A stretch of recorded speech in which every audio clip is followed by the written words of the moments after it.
Hey guys, Ray from Lovey RV back with another LCI product install. This time it's an awning light. So if you remember in the summer I installed the Solera replacement fabric on my Dometic awning, and one of the features of this particular fabric is it has an extra bead. I don't know if you can see up there. There's the bead that holds the awning in a channel on the RV, but there's also a second bead there, and that's designed to install an awning light, and that's what I'm going to do today. This is the 16 to 21 foot awning size. Mine's 19, so I guess what you do is you can cut the excess off. Okay, before we go too far, maybe I'll do a test and give you a closer look at it. You can see there's a channel, and that gets strung along the bead on the bottom of the awning. And then here's the LED lightings. Looks like it's got kind of a rubber coating. Everything's encased in a waterproof coating. And we'll just plug her into my power box here. Yeah, all seems to be working.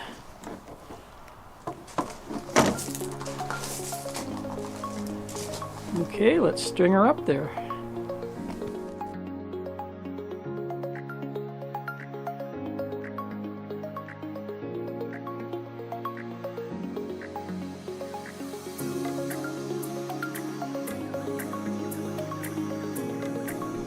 Okay, threaded along that bead. Now I gotta do the wiring. So the awning comes down here. I already pulled off this plastic piece and threaded it along where the awning power wire goes. Down, down, down, down, down, down, down. You can see where the power wire goes, so I'm going to remove the sealant here and try to get this wire to go through there. So I'd like to actually put the switch on this side of the wall versus outside anywhere, because it doesn't look like a waterproof switch at all. So I'll put that on the inside, then I can just reach in there and turn it on and off when I want to use it. So here's what I found hiding behind there. There's your awning power.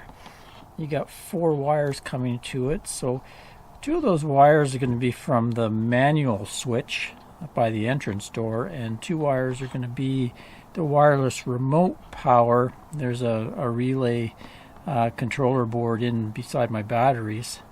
So I think since I have all this apart, what I'm going to do, besides mounting that awning light, I'm also going to take another switch here and put a manual awning switch in the same spot as the light. Just be convenient if I'm turning the light off to also be able to retract or extend the awning from there.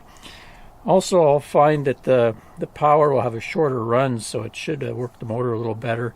I find the one by the entrance door is a little bit lazy just because there's such a long wire run to the switch and back. Anyway, that's my plan. So to show you what was behind there. So I drilled a hole through there to the other side, so I'll have a place to run the wires. And then right in here, there actually is a hole from a previous project that I can get the wires to run through. Okay, so I hit the hardware store and I have a plan here. I got this box I'm going to mount inside, and then on this plate, just a blank cover plate for this junction box, I'm going to embed my awning switch and my awning light switch in there. Let's see, I can punch out one of those and feed the wires through. And then for wiring, I have some 10 gauge here, and I've got some connectors for the switch. And then over here I've taken the wire coming in here from the awning.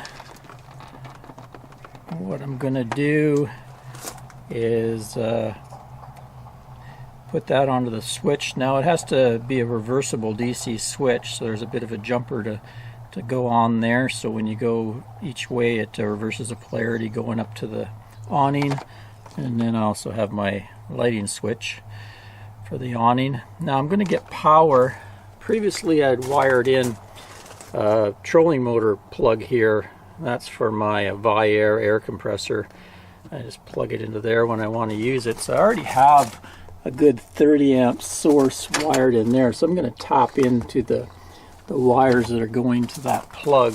It's already fused at the other end for 30 amps, which will be perfect for my awning. And then I'll also stick in a little fuse for this wire, maybe a 2 amp, just to be extra careful. So let's get to it. First thing I got to do is carve out some holes for these switches to go through that plate. Okay, making progress. Mounted the junction box back here, and I drilled a hole straight through to the other side to run my main power wires coming in. The other wires are going to come out the side here and then go up to the awning. Got my switches wired. This is the main awning switch here. Power goes in, and then it's got goes out to the awning there, and then this is the crossover for the switching polarity. And then I've also done soldered on the wires for the awning light switch. So probably what I'll do is fill this area with silicone just to make sure the wires stay apart in there. Hopefully I got enough room to get everything back in that junction box. Okay, all complete. Let me show you the finished product. Down here I put the plastic cover back on, put some butyl tape behind it to seal it, covered it with the RV Pro Flex caulking there just to keep all the moisture out. Put the plastic cover back on. And then in here, there we are. So we have the awning light switch there, and then the awning in and out manual switch. Everything fit back in that box. And over here I also installed a 2 amp fuse for the awning light wiring. So that's going to work out good. And we'll just follow the power wire. So the power wire goes straight through the back of the box into the propane compartment here. And you can see it comes right out there. And I've tacked it against the wall and up on the ceiling, and then fed it through an opening into the front storage compartment. Let's go in here, give you a look into the front bay. So yeah, the negative or ground wire is coming right over here, and it's catching ground on the RV frame right there. And then the positive wire comes along here, and I just spliced it, soldered it into the wire that I have for that Viair air compressor with the trolling motor plug. And then it winds its way through my maze of wiring and into this 30 amp fuse. So that 30 amp fuse is protecting the wiring, supplying that both the awning and the air compressor plug. Okay, if the wiring seemed confusing, I've made a diagram maybe to make it more simple for you. So this is the RV battery bank, supplies 12 volt or 13 volt, whatever, DC through this fuse. This 30 amp fuse protects all the wiring going forward. This one goes straight out to an air compressor outlet on the side of the RV. So I spliced into that and sent the power down into that junction box. And in there we have it going through the awning light on off switch. And then I added a 2 amp fuse here to protect the awning power, the awning light power. The other 12 volt DC splits over here and goes to this switch that I installed. It's a double pull, double throw switch, 30 amp, 12 volt DC rating, and it's a momentary on.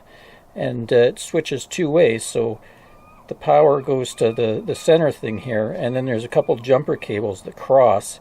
So when you push it one way, the power is plus and minus, and then you switch it the other way and it reverses. So that makes the awning motor run one way or reversible. As far as the negatives, they join here and they all come to the RV frame ground, which returns back to the battery bank. Easy peasy, right?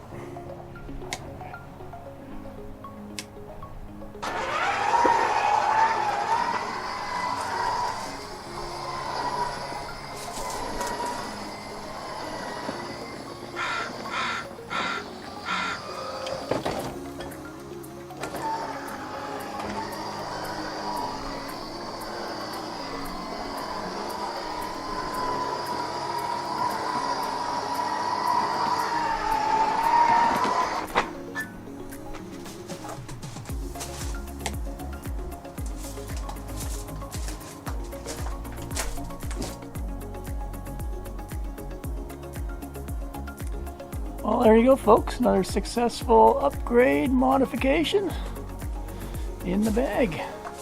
Till next time, Ray from loveyourrv.com. Cheers, folks.